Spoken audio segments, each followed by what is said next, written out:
I'd like to point out the emergency exits. We have 2 at the back of the room and 1 up front to the audience's left. Please silence your cell phone or other electronic devices so that the meeting is not unnecessarily disturbed. If you must speak on your cell phone, please exit to the back hallway or outside. We also ask the audience to keep chatter to a minimum so as not to disturb others. We acknowledge the importance of full public participation in all meetings and hearings. We therefore urge all who wish to address the board to utilize the microphone at the front of the room. If anyone is unable to hear, let us know so that adjustments can be made as necessary. Councilor Conley.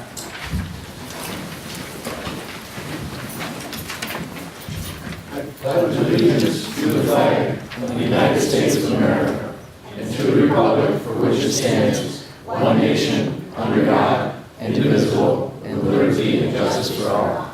Can we remain standing, please, for a moment of silence for our troops in harm's way?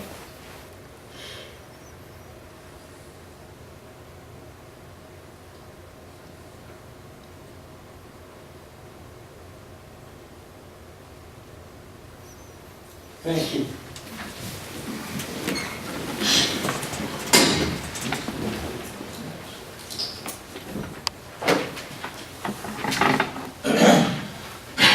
I would like to make a motion that we approve the town board meeting held on 11/14/2018. Second. I'm sorry, we have a second. Any board discussion or comments? All those in favor, please say aye. Aye. Opposed, nay. Abstentions, we pass unanimously. Thank you. Make a motion to accept the abstract number 47, dated November 21st, 2018, and abstract number 48, dated November 28th, 2018, as presented. Second. Any board comments? All those in favor, please say aye. Aye. Opposed, nay. Any abstentions, we carry unanimously. Thank you. Make a motion to approve the budget modifications as listed. There were no amendments. There were. Second. Take that back. Yeah. No amendments. But no amendments, that's correct, sorry. We have a second. Any board discussion? All those in favor, please say aye. Aye. Opposed, nay. Any abstentions, we pass unanimously. Thank you. We're going to set a public hearing I move for the adoption of a resolution to schedule a public hearing for Wednesday, December 12, 2018 at 6:30 p.m. to consider a zone change from RM residential multifamily to GC general commercial for the property located at 6722 Lakeshore Road, tax map number 080.01-25.1. Second. Any board comments? All those in favor, please say aye. Aye. Opposed, nay. Any abstentions? Carried unanimously. Thank you. John? Whereas the Cicero Falcons Pee Wee Large cheerleading team competed at and won the state championship at the SRC Arena at Onondaga Community College on October 21st, 2018, and whereas they then placed second at the regional championships held at Cure Insurance Arena in Trenton, New Jersey on November 10th, 2018, and whereas they will be competing at the Pop Warner National Chair and Dance Championships to be held at Walt Disney World in Orlando, Florida on December 5th, 2018. Now therefore be it resolved, the Town Board of Cicero hereby commends the Cicero Falcons Pee Wee Large cheerleading team for their accomplishments thus far in the 2018 season and wishes them the best of luck at their competition in Florida. Second. Any board comments? We also intend to bring the team in after the competition and give them certificates of achievement. And also, I actually coached cheerleading for 2 years at Cicero Falcons. And it was a good time, and it really is a lot of work for the coaches. Move for an adoption of a resolution to authorize the following expenses for the highway garage project. $1,204.91 to Cora, Maine. $7,082.35 to Callahan Industries Incorporated. Second. Any board comments? All those in favor, please say aye. Aye. Opposed, nay. Any abstentions? We pass unanimously. Thank you. I'll move for the adoption of a resolution to approve the hiring of Stephen Ammo, Luke Johnson, and Paul Hyde as highway wingers for the 2018-19 snowplow season at $18 an hour. Second. Any board comments? All those in favor, please say aye. Aye. Opposed, nay. Any abstentions? We pass unanimously. Thank you.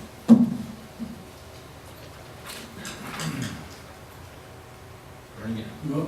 Move for the adoption of a resolution to approve the following purchases from the Highway Department. $5,500 to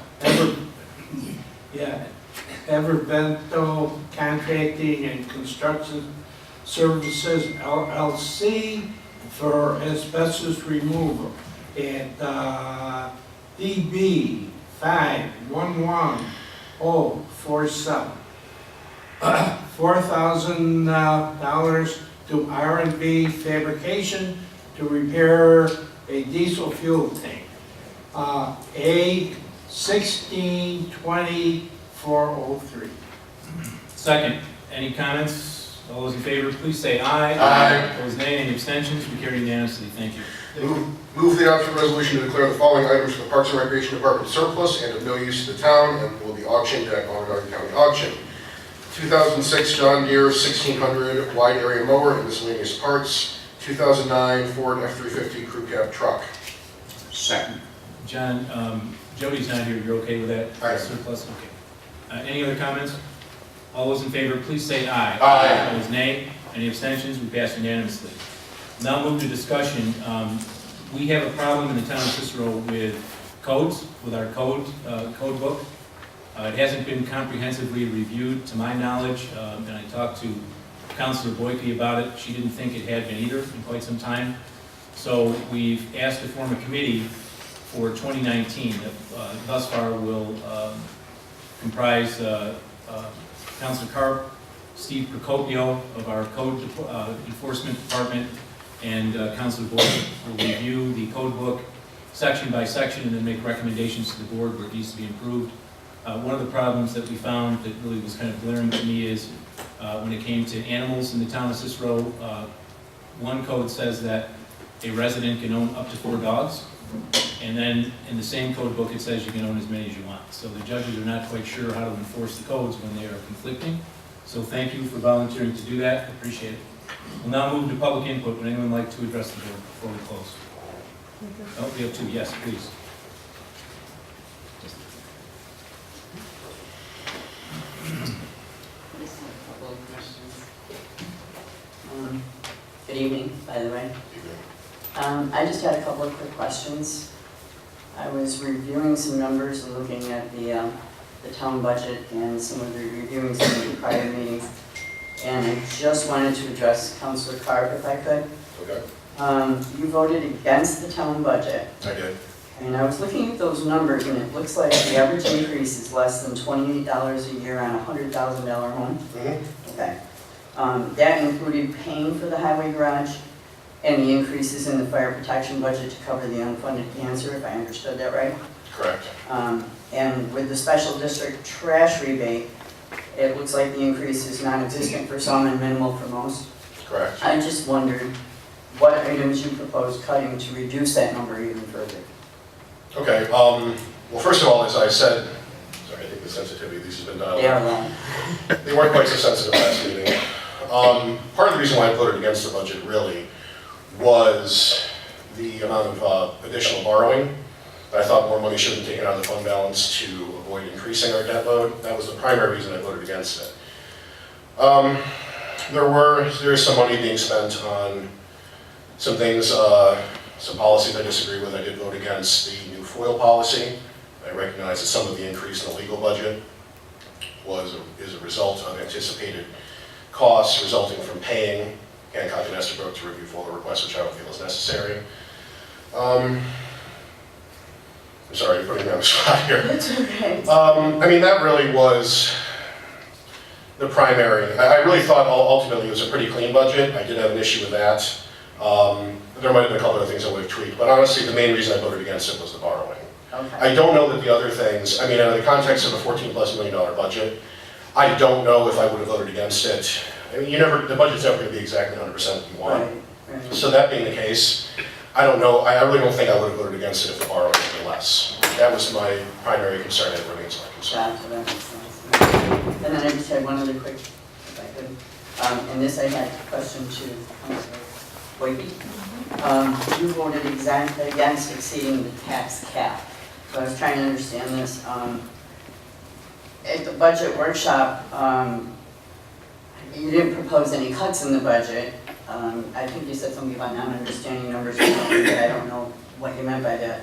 But what did you feel should be cut so that we remain under that cap? I felt the same way that Mr. Carp did in regards to, first of all, the increase in the supervisor's salary I felt was excessive. And also the borrowing, excessive borrowing, particularly balancing the budget with our reserves. And by, the tax cap basically is there just to vote on it because it gives you an opportunity to exceed your budget. As far as some of the other contracts that are within the town, I felt that they were excessive in cost when it was an overlap in services that we have within our own building.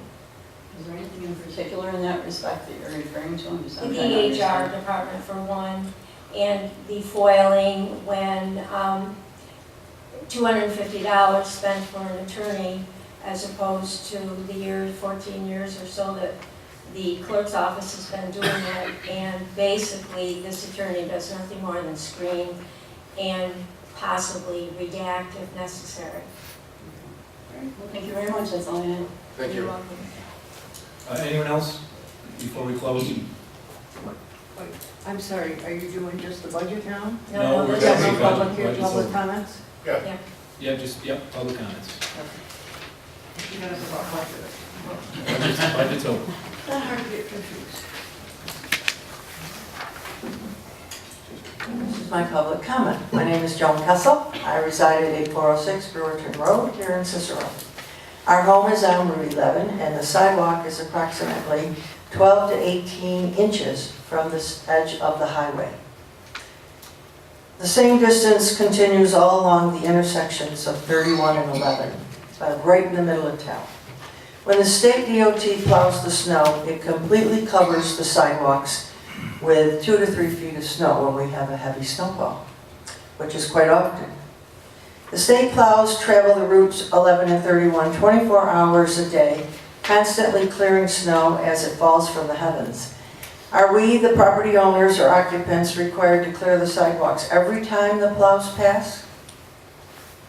The state DOT passes our home at least, and this is the truth, every 15 minutes during heavy storms. They must have a short route.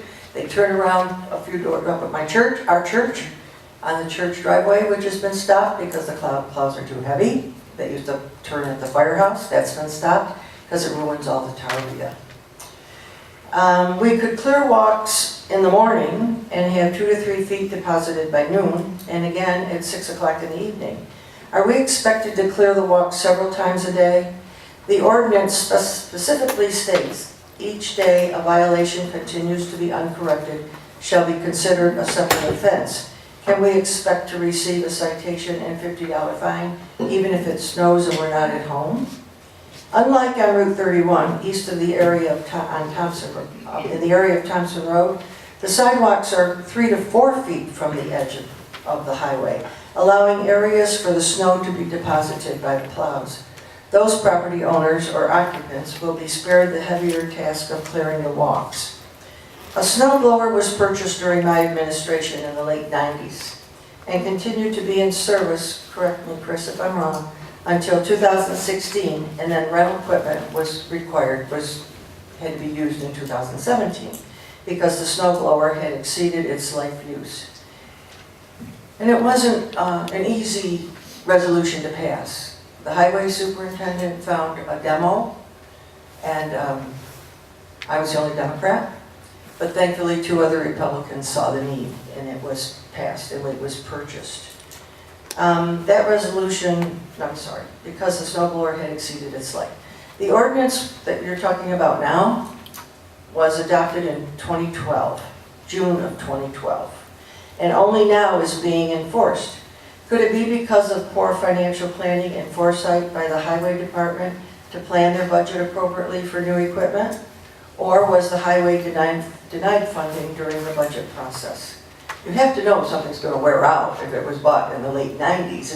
And so with your liaison, you were probably zoning off, no, you were on the town board then, Vern, in 2012. And I believe the ordinance book was done by the engineers, so Brian Gear. And it took years. This is not something that Judy's gonna turn over or anyone else is gonna turn over in a day. The supervisor has mentioned safety for our high school students walking along Route 31. Does he know that the sidewalk only extends west in front of the school? Students frequently walk east to the teen center and to get their vehicles that are parked at the diner. Isn't there a concern for their safety too? I neglected to mention that the ordinance also requires property owners or occupants shall maintain and repair the said sidewalks. That statement is beyond ridiculous. One would wonder if the basis of this ordinance wasn't written to address damages created by private snow removal companies. And I really believe that. I don't think it was ever intended to hit residents that have sidewalks in front of their homes. I think it was because snow plows, the young people or the people that had contracts in neighborhoods and communities, they would dump the snow. If any of you live in, that's crazy things. And I think probably enough complaints came through. So I don't think that ordinance really took into consideration residents as much as it should have, ordinary people. One final question for the supervisor. Will you be asking for additional staff to police our properties? Or possibly work hours for someone to prepare the citations? And actually, how many residents or buildings face sidewalks in this community? And is Brewerton being addressed? You know, it's a big area. You got 50 square miles here, and it seems like you just zoned in without having any foresight as to how it was going to be enforced. It's for sure Steve. Steve came knocking at our door. He's great. And less than 24 hours later, we had a citation in the mail. We know of other people that didn't get a citation until the end of the week. So my other suggestion would be, if he's going to go out, you pick an area, you go out, you do what you got to do, and the citations go the same day. You know, I know you weren't, I pray you weren't, but were you selective? Was anybody being selective to me? My husband said they're hitting you. That's what my husband said. I have one more question. Will Attorney Germain please instruct the Town Council to include this statement in its entirety to be entered into the official record of tonight's meeting? My name is Joan M. Cussell, and I was Town Supervisor. I have a copy here for you. I know you don't know me. You can. I want it entered into the record. Excuse me. Oh, sorry. I'm sorry. Is it sugar free? I have one for each of you. I know I talked to you yesterday. Here you go. Biggest time I ever got in trouble was when I said to Al Sarno, I never read a federal regulation that didn't say, or use common sense. Well, that's That's part of the problem we have with Thank you. codes.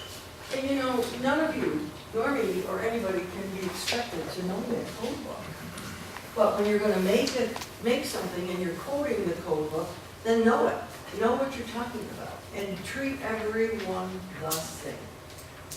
Thank you. Thank you. Anyone else before we close? I got something, Mark. Yeah, go ahead, Chris. I wasn't gonna say anything until I got interrupted tonight with dinner at my house.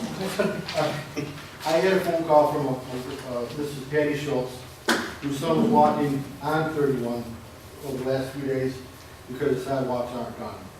Back in '93, the state and the town agreed that the town would maintain the sidewalks from the four corners to the high school. I believe there was a written agreement, and I can't be sure. I know what your position is on these sidewalks, but I can't allow kids to be walking in the street, especially at 6:30 in the morning during a snowstorm. I have to do it, Mark. We're Somebody gonna gets address- killed. We talked about it tonight, Chris, and you and I can have a sidebar. I'm not going to go over the merits or, it is a concern. It's a real It's a concern. huge concern to me, Mark, and if some kid gets killed, it's not gonna be your name up, it's gonna say, why wasn't the highway department taking care of these sidewalks? Mr. And that's Chairman, how it's gonna go. is there, I mean, if we were to say there's some kind of exigent circumstance that requires us to plow the sidewalks near the high school, I mean, does that create some kind of equal protection problem where other properties that did not have their sidewalks plowed by us, they could raise some kind of complaint? Anyone could raise a complaint based on that, and we would look at the totality of the circumstances, and we can never say that no one could, raise a complaint or could be actionable So you could get a cause of action based on you selectively, making a decision to take over certain sidewalks and give others, to the homeowners. What if we were to pass a local law specifically authorizing the highway department to do that? Might that be actionable, again, under some kind of equal protection challenge, or Jonathan, what are they gonna do it with? what's that? How are they gonna clear that sidewalk? Well, I'm kidding that. Yeah, if you had a local law that authorized it, that would be fine. Then you would run into the point where you'd have to have some kind of rational basis as to why you're authorizing the cleaning of this sidewalk, but not that. Well, if it was within X number of feet of a school, I think that probably would be a rational, the bare minimum rational basis. Right. Why doesn't the school maintain it, just like I have to maintain mine? Well, because we're not just talking about the area immediately adjacent to the school, we're talking about the entire, probably, as Chris mentioned, route, the lights blinking on this, I don't know if that means the battery's low or something, Tracy. I don't know if that Chris was talking about the entire area from the four corners to the high school. I mean, certainly we cannot require the school district to maintain a sidewalk, adjoining property that they don't own. I mean, we couldn't have them plowing in front of, we couldn't force them to plow in front of Fast Track or whatever, the plaza where Aldi's is. I mean, that entire area is a concern, not just part immediately in front of the school. And I believe, I'm sure Mr. Vesky is going to bring up that next year, thanks to a grant from Mr. Sturpey, we're going to be having sidewalks put in, heading east from the school. And the school is going to be responsible, at least for maintaining that sidewalk in front of the school, Yeah, correct? they have an understanding that they will be responsible, and they've said they will. Can I make one more? If you're going to plow from Route 11 east to the high school, which is, why aren't you plowing? This all started over the Four Corners Committee and a town center that was all messed up anyways. The wrong tax maps were listed. That was before I was elected. This was all done over the Four Corners Committee and the center of that town. And the proposal was to have those sidewalks cleared from the four corners because of the community, to entice people to be in the community. You've got a public parking lot next to the fire department's memorial park. Who's going to plow that? You're asking me questions I'm not at liberty to answer because But that's why you need to look at the whole picture before you start. What if somebody doesn't have any money or is disabled? All those Yes, we have- things if need you'd to come attended the into meetings, question. if you had attended meetings when we've discussed this 2 or 3 times, we would have I know answered I those wasn't questions, and you're welcome to call me tomorrow, and we'll talk about it, but we're not No, I gonna, don't want to hear that. okay, all right, thank you very much. Anyone else like to address the We board? talked to Steve, and Steve Procopio has been wonderful, Thank you. wonderful. He's a great guy. He's been Would anyone wonderful. else like to approach before we adjourn? There being none, I make a motion to adjourn. Mark, could I say one thing, please? Yes. That I would like to have everyone wish Tracy Cosman a happy birthday tomorrow. Happy birthday. Happy birthday. She thought she was going to sneak out of here. Great. We have a second to adjourn? Second. All in favor, aye? Aye. We are adjourned. Thank you.